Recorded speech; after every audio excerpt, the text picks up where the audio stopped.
रात की तन्हाई में बातें पुरानी सी, चांद भी चुप है आज, यादें कहानी सी।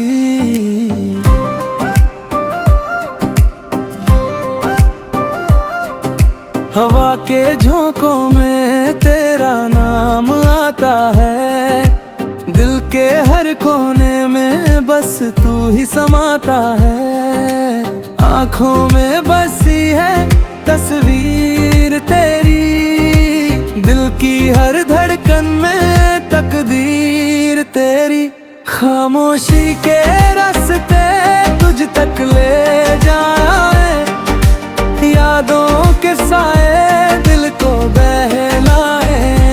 दूर होके भी तू पास लगे, मेरे हर ख्वाब में तेरा ही राग लगे।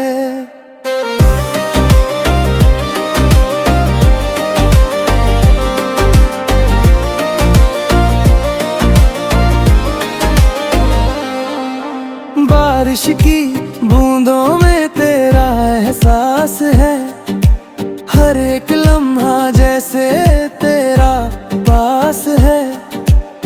रास्ते अनजाने पर तू ही मंजिल है, दिल की हर धड़कन बस तेरा ही सिलसिला है। छुपा है तू हर एक नजर में, रहता है तू मेरे सफर में। खामोशी के रास्ते तुझ तक ले जाए, यादों के साए दिल को बहलाए।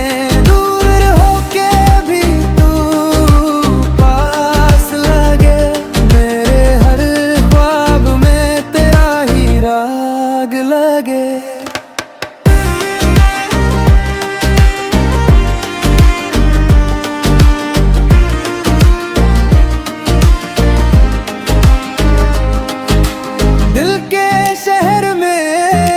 घर बना लिया, तेरी यादों को अपना बना लिया। अब ना कोई डर ना कोई गिला, बस तू ही तू है हर सिलसिला। खामोशी भी अब गीत सुनाए, तेरे बिना कुछ भी ना भाए। रातों की नींद भी कह जाए, तू ही मेरा सुकून बन जा।